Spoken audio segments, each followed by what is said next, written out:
فاعوذ باللہ من الشیطان الرجیم بسم اللہ الرحمن الرحیم وما اتاکم الرسول فخذوه وما نهاکم عنہ فانتہوا صدق اللہ العظیم ان اللہ وملائکتہ یصلون علی النبی یا ایھا الذین آمنوا صلوا علیہ وسلموا تسلیما۔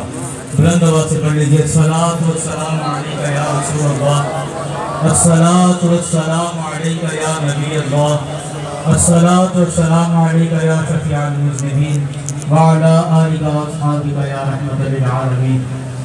یاران ذی وقار، ہم سب کے لیے یہ سعادت کی بات ہے کہ اللہ تعالیٰ نے ہمیں نبی آخر الزمان صلی اللہ علیہ وسلم کے میلاد کی خوشی منانے کی توفیق عطا فرمائی ہے، اور سرکار کی آمد پر خوش ہونا، سرکار کے میلاد کی خوشی منانا، یہ اللہ کی محبوب چیزوں میں سے ہے، اور اللہ تعالیٰ پسند فرماتا ہے کہ اس کے حبیب کی آمد پر خوش ہوا جائے اور اس کے حبیب کی آمد کو منایا جائے۔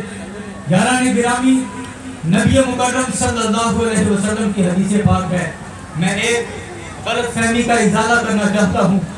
سرکار علیہ السلام کی حدیث پاک ہر مسلمان سنی نے سنی ہے کہ اول ما خلق اللہ نوری، کہ اللہ نے سب سے پہلے میرے نور کو پیدا فرمایا، سب سے پہلے میرے نور کو پیدا فرمایا۔ ہمیں کہا جاتا ہے کہ جناب آپ احادیث کے ساتھ انصاف نہیں کرتے، آپ صرف ایک حدیث بیان کرتے ہیں کہ اول ما خلق اللہ نوری، کہ اللہ نے سب سے پہلے میرے نور کو پیدا فرمایا ہے۔ سرکار کی اور بھی کئی احادیث ہیں، میرے کریم آقا نے یہ بھی فرمایا ہے اول ما خلق اللہ العقل، کہ اللہ نے عقل کو سب سے پہلے پیدا فرمایا ہے۔ میرے آقا کی یہ بھی حدیث ہے اول ما خلق اللہ اللوح، کہ اللہ نے لوح کو سب سے پہلے پیدا فرمایا ہے۔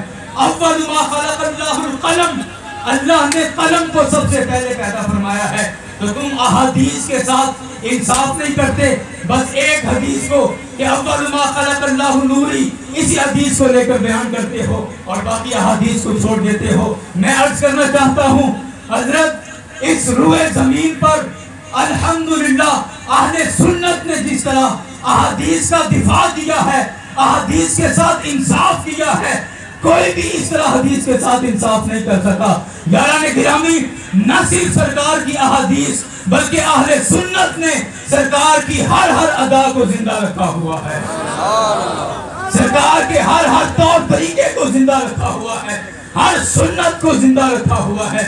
یاران گرامی، میں عرض کرتا ہوں کہ سرکار کی یہ بھی احادیث ہیں، ہم مانتے ہیں یہ احادیث ہیں اور صحیح احادیث ہیں، ہمیں بلا وجہ ضعیف حدیثیں کہنے کی عادت بھی نہیں ہے، لیکن آپ ان احادیث کا مطلب تو سمجھیں کہ اللہ کے حبیب نے فرمایا اول ما خلق اللہ العقل، اللہ نے سب سے پہلے عقل کو پیدا کیا۔ تو آپ غور نہیں کرتے کہ اللہ نے جس عقل کو سب سے پہلے پیدا کیا ہو گیا، کیا وہ میری اور آپ کی عقل ہو سکتی ہے؟ کیا وہ آپ کی عقل ہوگی؟ کیا وہ میری عقل ہوگی جس کو سب سے پہلے پیدا کیا ہوگا؟ ہمیں ماننا پڑے گا کہ اللہ نے جس عقل کو سب سے پہلے پیدا کیا وہ عقل محمدی ہے، عقل مصطفیٰ ہے، جس کو سب سے پہلے پیدا کیا گیا۔ اور رہی بات اس حدیث کی کہ اول ما خلق اللہ اللوح، کہ اللہ نے لوح کو سب سے پہلے پیدا کیا، اللہ نے قلم کو سب سے پہلے پیدا کیا۔ یاران گرامی، ان حدیثوں کو بھی آپ دیکھ لیجئے، لوح کہتے ہیں تختی کو، اور ابھی جدید عربی میں لیپ ٹاپ کو بھی لوح کہتے ہیں، لیکن تختی کو لوح کہا جاتا ہے۔ تختی کا کیا کام ہے کہ تختی اپنے اوپر علم وصول کرتی ہے، اس کے اوپر لکھا جاتا ہے، تحریر محفوظ کی جاتی ہے، اور وہ تختی کا کام علم وصول کرنا ہے۔ اور قلم کا کیا کام ہے؟ قلم علم دیتا ہے، وہ تحریر کرتا ہے، علم آگے ٹرانسفر کرتا ہے۔ تو قلم کا کام علم دینا ہے اور تختی کا کام علم وصول کرنا ہے۔ اور اللہ کے حبیب نے فرمایا اللہ نے سب سے پہلے لوح کو پیدا کیا، سب سے پہلے قلم کو پیدا کیا۔ لوح سے مراد بھی میرے آقا کی ذات ہے، قلم سے مراد بھی میرے آقا کی ذات ہے، کہ اللہ نے اپنے حبیب کو بھیجا ہی اس لیے ہے کہ مصطفیٰ اللہ سے علم وصول کرتے ہیں اور اپنے غلاموں کو عطا فرماتے ہیں۔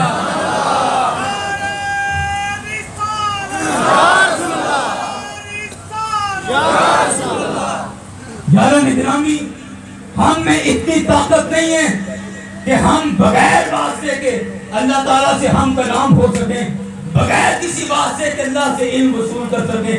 اللہ نے نبی پاک کو بھیجا اس لیے ہے کہ حبیب آپ مجھ سے علم لیتے جانا اور اپنے غلاموں کو عطا کرتے جانا۔ اس وجہ سے لوح سے مراد بھی آقا کی ذات ہے، قلم سے مراد بھی آقا کی ذات ہے۔ اقبال اسی وجہ سے کہتا ہے لوح بھی تو قلم بھی تو تیرا وجود الکتاب گنبد عابدین رنگ تیرے محیط میں حباب۔ یہ تمام حدیثیں جس میں سرکار نے فرمایا میرے نور کو پہلے پیدا کیا گیا، عقل کو پہلے پیدا کیا گیا، سب سے پہلے لوح کو قلم کو پیدا کیا گیا، ان تمام احادیث سے مراد میرے آقا کی ذات مبارکہ ہے۔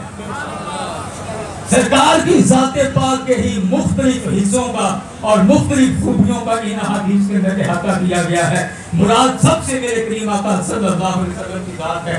یاران گرامی، آخر میں گزارش کرنا چاہتا ہوں، اکثر احباب نے مجھے فون پر بھی اور ویسے بھی کہا کہ آپ کس کے حوالے سے بات کریں۔ پچھلے سال بھی ایک بات ہوئی تھی، کہتے کہ ہمیں جگہ جگہ پر روک کر، گلی گلی میں روک کر یہ کہا جاتا ہے کہ کسی ایک صحابی کا نام بتائیں جس نے میلاد منایا ہو، کسی ایک صحابی کا ذکر کریں جس نے میلاد منایا ہو۔ ہمیں باقاعدہ نام لے لے کر کہا جاتا ہے کیا حضرت ابوبکر نے میلاد منایا، کیا حضرت عمر نے میلاد منایا، کیا حضرت عثمان نے، حضرت علی رضی اللہ عنہم انہوں نے میلاد منایا۔ ہمیں بتائیں ہم کیا کریں؟ جناب بندہ، اس حوالے سے میں عرض کرتا ہوں کہ سرکار کا میلاد کیا ہے کہ سرکار کی آمد کو تسلیم کرنا، سرکار کی آمد کو خوشی سے قبول کرنا۔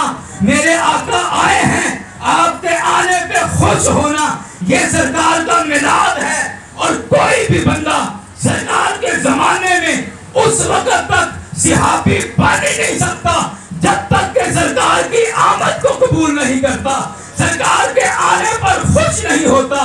سرکار کے آنے پر خوش ہوں گے تو تبھی سرکار کا کلمہ پڑھیں گے، تبھی سرکار کے ہاتھ پر بیعت ہوں گے اور سرکار پر ایمان لائیں گے تو درجہ صحابیت عطا ہوگا۔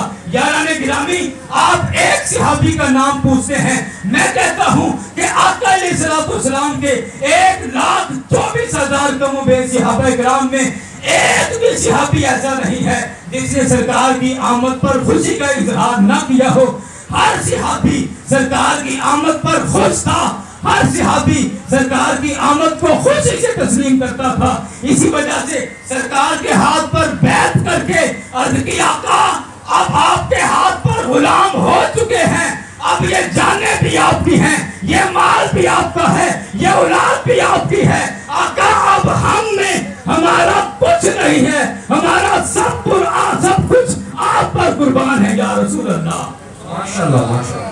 یاران گرامی، میرے کریم آقا کے ہر صحابی نے میلاد منایا ہے، میلاد کو قبول کیا، سرکار کی آمد پر، سرکار کی تشریف آوری پر خوش ہوئے اور سرکار کے ہر صحابی میلاد منانے والا ہے۔ اللہ تعالیٰ ہمارے اس جلوس میں مزید برکتیں عطا فرمائے۔